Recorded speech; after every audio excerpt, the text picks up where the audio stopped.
welcome back to my channel. In today's video I have some small town romance book recommendations for you, so let's just get right into it. So the first book I want to talk about today is actually an entire series, and it is the Eden series by Devney Perry. I think all of Devney Perry's books are small town romances, but this in particular is my favorite series of hers. The first book, Indigo Ridge, follows a sheriff who has just moved to town and meets this guy in a bar and doesn't really think anything of it. They have a one-night stand, but it ends up that this guy is like one of the founding families of this town. He's like the it guy of this town, basically. The whole town knows about him. But I really love this one. I recommend this book, honestly, to people all the time that don't even read romance, because it's got the romance plotline, but it's also got like this suspense, like mystery sort of plotline because she's the sheriff going on with it. And because of that, I feel like it just really appeals to everyone. Like, I gave this book 5 stars. I absolutely love this one. It's really, really good. The second one, Juniper Hill, is even better. I gave that one 5 stars. Absolutely obsessed with that one. It is a single parent where this woman moves to the town with a baby, and she ends up living in one of the brothers' like guest houses, basically. But he doesn't realize that she's going to be living there. It's one of the sisters that sneaks this woman in and is just like, hey, you can live here. And he's like, why is this woman living on my property? And so that one is really good as well. Like I said, the whole series is small town romances. There's going to be one for each sibling, and I think there's 7 siblings, so there will be more books in this series. I think book 3 is out now and book 4 is coming out next year, which is really, really exciting. Next is Broken Bow by Sophie Lark. I'm not sure if this really constitutes as like a small town romance, but it does take place mostly on a ranch. So I feel like that just gives the small town vibes, even if it's not necessarily in a small town. But basically, this is one of the books in her Brutal Birthright series, and this is one of the later ones, but they are standalone, so you could just read this one. This one is actually my favorite in the series. It follows Riona, who is kind of like the badass one of the family, I guess you could say. Basically, someone has tried to kill her, and her brother is like, look, we gotta get you out of here while we find this guy, or, you know, whoever tried to kill you. So you're gonna go stay with this guy, or he's gonna follow you around, basically. And she cannot stand this guy that her brother tells her is now basically her babysitter. And she's, you know, very like independent, like I'm gonna do things myself kind of person. And so she doesn't really handle it well at all. And they end up going out to his ranch so that he can keep her away from all of these like people that are coming after her and stuff. And that's where most of the story takes place for them, is on his ranch. And so it just like really gave me the small town vibes, even though it is like a mafia sort of story. But I did get like the small town ranch vibes, which I really, really liked, and I really, really love this book. Like I said, this was my favorite in the series. Next is Something Wilder by Christina. This is their newest book, and this one follows a girl who is like a treasure hunting guide out in the desert or the woods or wherever she is, and she's running this business, and this guy ends up there on a trip with all his guy friends, and every year they plan this trip and only one of them knows where they're going. So it's not his turn to plan it this year, so he has no clue where they're going until they show up there. He doesn't know that his ex-girlfriend that he ran out on years before is now running this treasure hunt that they're going to. So he ends up on this tour with her, and this one is very like outdoorsy. It takes place a lot in the forest where they're like hiking and looking for all this treasure and stuff.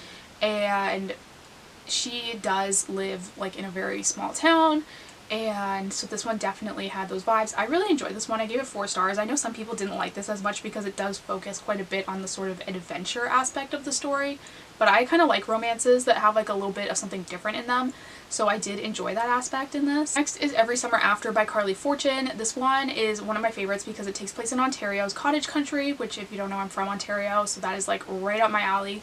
And this one is very similar to People We Meet on Vacation or Love in Other Words. I would say more like Love in Other Words because it is like childhood best friends, and they spend all their summers together, and we are kind of flashing back to their summers but also seeing them in the present, and we're trying to figure out like what went wrong, what the falling out between them was, and we're working towards that. But like I said, it takes place in Ontario's cottage country, so definitely super small towny summer vibes with this one. I loved that. Like, that is right up my alley when it comes to books. Anything that feels like the cottage or has the cottagey atmosphere, I am always here for. And it's hard to find because I find a lot of Canadian authors write about American locations, even though it'd probably be easier for them to write about Canadian locations.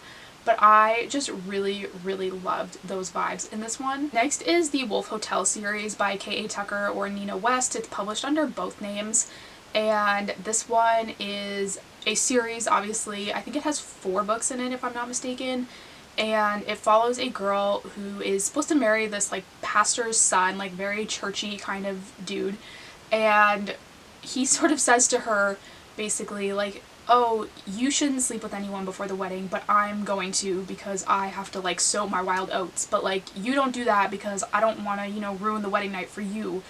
And she's just like, yeah, okay, like no. And she just decides like she's not marrying this guy, and she sort of takes off to Alaska to go work at this hotel, and that's where she ends up meeting the owner. And this one is like a really, really crazy series. This is one of those like sort of trashy series that you can't stop reading, but you know it's terrible, but there's like so much drama and different things that go on in this. It's just really, really wild. This one, like I said, takes place at this hotel in Alaska, so it's definitely sort of got that isolated vibe that you get with like a small town romance, and I feel like any Alaska book really is sort of a small town. Next is Pumpkin Everything by Beth Labonte. I read this one in the fall, obviously. This is a really cutesy one. It's very Hallmarky. It's actually being turned into a Hallmark movie. This one follows a woman who moves back to the small town where her family is from because her grandfather has driven his car into a Dunkin' Donuts, and now he has like a broken wrist or something, and he needs help around the house and with his business, which is Pumpkin Everything, which is a store that sells literally pumpkin everything. And this one, like I said, very, very good for the fall. It definitely has those like small town Gilmore Girls, Stars Hollow kind of vibes to it. And she is hesitant to go back to this town because she doesn't want to run into her ex. But of course, her ex literally lives like a floor below her grandfather, so she sees him all the time, and like she's not even in the town 5 seconds before she runs into this guy. And it sort of goes from there. I really enjoyed this one. I thought it was really, really cute. Like I said, very Hallmarky, so keep that in mind if that's not your thing. Next is When in Rome by Sarah Adams. This one follows a girl who is a pop star, basically a very big celebrity, who decides one day that she just like needs a break, she needs to get away from everything, and she's like, I'm gonna go to Rome. But she doesn't have time to actually go to Rome, so she just like plops it in a map, and she ends up in Rome, Kentucky, which is like this tiny little town where this guy lives, Noah. Her car breaks down on his front lawn, so he kind of comes out and is like, hey, do you need any help? Like, I can call someone for you or something. And she's like, you're gonna murder me, like I'm not getting out of this car. And it's actually really, really funny. And this one just follows her basically. It's very like traditional and like the, oh, big city girl meets like the small town boy kind of thing. And he's kind of showing her around the town and different things, but he doesn't really want anything to do with her, but the town is kind of like conspiring to get them together. Like he takes her to the inn, and the lady at the counter is like, oh no, we don't have any rooms here, and he knows there are rooms, but she's purposely telling him that there's no place for this girl to stay while she's waiting for her car to get fixed, because she's trying to get him to invite her to his house, which he does. And so this was just really, really cute. The whole town is trying to get them together, and it just definitely really had those small town vibes. I feel like the title almost is misleading because it makes it sound like it's going to be like a travel romance almost, and it's really not. It's a small town romance, and I just really, really love this one. Next is Lovelight Farms by B.K. Borison. I feel like this one has been everywhere this year for Christmas. It's not really a Christmas romance. It does take place on a Christmas tree farm, but it is more so about just the business. Like I don't even think it takes place during Christmas.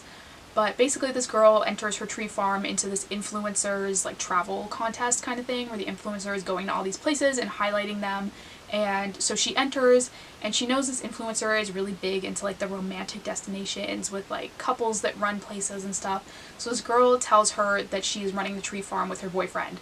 And when this influencer actually shows up, she's like, oh crap, I don't have a boyfriend. So she ends up fake dating her best friend, and the whole town is kind of like, whoa, what happened there? Like they all of a sudden got together, and like they're all like up in their business. It's a very small town, like I said, Christmas tree farm, so like literally takes place on a farm. And this one is really cute as well, definitely good for this time of year. Like I said, it's not super Christmassy, but it does take place on a Christmas tree farm, so I feel like it's a good mix of both. Next is Part of Your World by Abby Jimenez. I feel like this has been everywhere this year. This is, again, a very traditional sort of storyline of big city girl ends up meeting small town boy, and this one was really cute. I did enjoy it. I will say, like, I think people really hype this one, and it is just pretty much like your standard kind of small town romance where this woman meets this guy who's running this bed and breakfast, and she's kind of becoming interested in him, and he is kind of like realizing that she is very sort of ritzy, and he's not sure that he can sort of like deal with that, and she's also keeping him hidden, and so it's like, it's very much like sort of like a double life thing going on where like she's got her like country life, but then she goes back to her big city life all the time. And so this one was just really sweet. I thought it was really cute. Like I said, I know a lot of people have been talking about this one and have been loving it as well. And lastly is Better Than Fiction by Alexa Martin. This is her newest book, and I really enjoyed this one. It follows a woman who inherits a bookstore in a small town, and I feel like that's a very, like, not overdone idea, but it's definitely done a lot. But I thought this one was kind of interesting because most of the time when books use that sort of plot point, they then have a person who is obsessed with books running the bookstore and is like super excited to have the bookstore.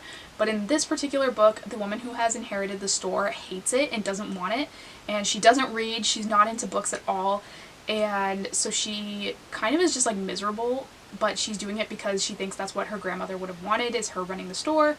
And there's these old ladies that come in all the time for their book club, and they tell her that they want this author to come in because they're a big fan of his books. And she's like, fine, she organizes the event, the guy comes in, and she ends up meeting him, and she's kind of like, oh, like, I didn't know he looked like that. And he's a romance author, so she kind of has all these preconceived, like, ideas about him. And he ends up coming, and he tells her he's sticking around because he's going to write his next book set in this town. So he's around, and he's like, oh, I could use a tour guide, you know? So they sort of end up going to all these different places in the town together. And this one was just really cute. I loved the old ladies in the book club who were just like trying to set her up, and you know, were always in her business telling her what to do and different things, and I just really loved the vibe of this one. It was really, really cute, like I said, and really enjoyed that one. And so those are all of my small town romance recs for today. Thank you guys so much for watching. Don't forget to hit the subscribe button down below. I am still doing new book videos every single day in December, and I will see you next time.